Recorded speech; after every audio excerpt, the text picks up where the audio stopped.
Mensahe mo lang, alam ko na health-wise may challenge tayo pero hindi mo pinalagpas yung pagkakataon to celebrate with teachers. Gaano kahalaga itong gabay guro sa'yo? Kasi ito yung dahilan kung bakit ako nasa magandang kalagayan ngayon. Itong Gabay Guro kasi naging pamilya na po ako dito, volunteers po ako dito sa pagpapasaya ng mga teachers. Maraming salamat po. Ayan.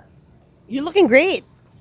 Yes, Kamusta? nagpapagaling pa ako. Hindi pa ako totally magaling pero nagpapagaling pa ako at sa tulong ng dasal, thank you so much sa mga nagdasal po sa akin. Sobrang aliwalas, maaliwalas. Kamusta yung yung effect ng radiation sa'yo, ng mga therapy mo? Sa ngayon, wala akong panlasa sa chemo and radiation. Pero nung mga first, second, meron pa. Yung third and fourth na chemo ko, na wala na akong panlasa. Pero lumalaban, kain lang ng kain kahit walang panlasa. Kamusta yung daily mo? Parang puno pa rin ang schedule.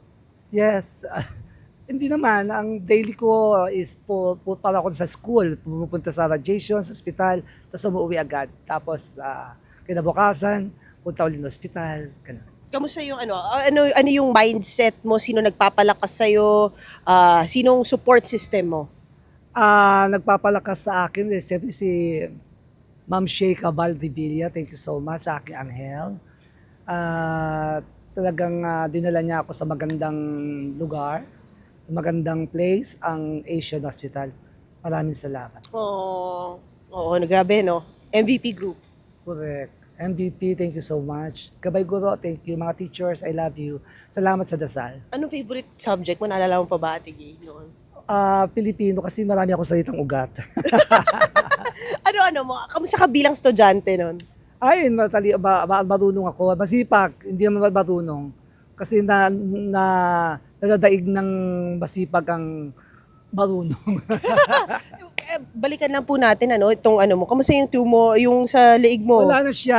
Actually, dati 1 kilo yan. Ngayon, as in, wala na siyang bukol na May flat na discomfort? siya. Wala naman. Wala na, nagaganon ko na siya. Ay, wow. Grabe. Ang lakas ng mga panalangin nila. Powerful talaga ang dasal. Thank you. Grabe. Powerful. And anong sabi ng mga doctor? Kasi alam natin na ano na ba siya, 'di ba? Ang Ah, status nung cells. ang sabi ng doktor ay tutunawin lang siya. Dati kasi wala nang cure, sabi ng ibang mga doktor, di ba? Walang lunas, sabi ng gano'n. Ito, pag maliit na lang siya, may bukol pa rin sa loob, siyempre. Pero parang hindi na raw ooperahan. Ay, Ano na siya, tutunawin na lang ng radiation. so may ano pa talaga. Kumbaga parang May with chance. diet, with Yeah, Yun naman yun. No? Talagang laban lang. correct. Ano masasabi mo sa mga nagdadaan na challenges kagaya mo na ikaw you're keeping strong? Ay, naku, laban lang po kayo. Marami pong mga lugar na pwede kayong puntahan, magpagamot po tayo. Marami dyan sa ngayon ng gobyerno.